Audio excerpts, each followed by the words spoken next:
Assalamualaikum warahmatullahi wabarakatuh.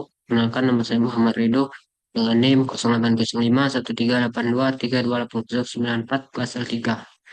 Pada di sini saya akan menjelaskan materi tentang geologi laut, materi tentang sistem urogenital dan reproduksi pada ikan. Eh,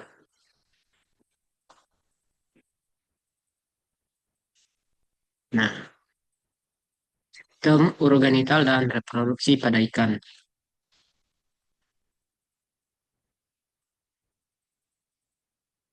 Anatomi dasar sistem urogenital. Urogenital. Sistem urogenital pada ikan terdiri dari ginjal dan gonad. Ginjal bertanggung jawab untuk menyaring limbah, sementara gonad bertanggung jawab untuk reproduksi. Sedangkan sistem reproduksi pada ikan hasilkan sel telur dan sperma. Gonad pada ikan jantan disebut testis, sedangkan pada betina disebut ovarium. Perkembangan gonad dan fungsi seksual. Perkembangan gonad. Gonad pada ikan berkembang melalui berbagai tahapan, dari tahap embrio hingga tahap dewasa. Tahap perkembangan ini dipengaruhi oleh faktor genetik dan lingkungan. Dua, fungsi seksual. Ikan memiliki fungsi seksual yang beragam, mulai dari hermafroditisme hingga dimorfisme seksual. Faktor hormon dan lingkungan memainkan peran penting dalam mengatur fungsi seksual. Yang ketiga itu siklus reproduksi. Siklus reproduksi pada ikan melibatkan proses pematangan gonad, pemijahan, dan pembuahan. Siklus ini dipengaruhi oleh faktor lingkungan seperti suhu dan cahaya.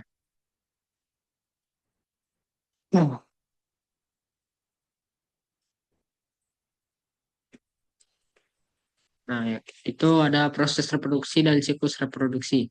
Pertama ada pemijahan. Proses pemijahan melibatkan pelepasan sel telur dan sperma oleh ikan jantan dan betina. Lalu ada perkembangan embrio. Zigot berkembang jadi embrio yang akhirnya menetas menjadi larva ikan. Pembuahan. Pembuahan terjadi ketika sel telur dibuahi oleh sperma menghasilkan zigot. Terus ada mekanisme pengaturan fungsi reproduksi. Ada yang pertama itu hormon. Hormon memainkan peran penting dalam mengatur siklus reproduksi, termasuk pematangan gonad, pemijahan, dan perilaku reproduksi. Yang kedua itu faktor lingkungan. Faktor lingkungan seperti suhu, cahaya, dan kualitas air dapat mempengaruhi reproduksi hormon dan siklus reproduksi. Yang ketiga itu perilaku reproduksi.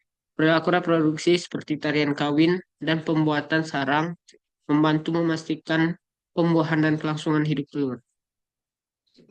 Perbedaan, nah hanya itu ada perbedaan reproduksi pada ikan teleoste dan ikan lainnya. Teleoste, ikan teleoste merupakan kelompok ikan yang paling beragam dan memiliki sistem reproduksi yang paling kompleks. Non teleoste, kelompok ikan lain seperti hiu memiliki sistem reproduksi yang berbeda seperti pembuahan internal dan perkembangan embrio. Hmm. Nah, yang selanjutnya itu aplikasi praktis pada budidaya ikan. Optimasi pemijahan, memahami siklus reproduksi dan faktor lingkungan membantu meningkatkan keberhasilan pemijahan di budidaya.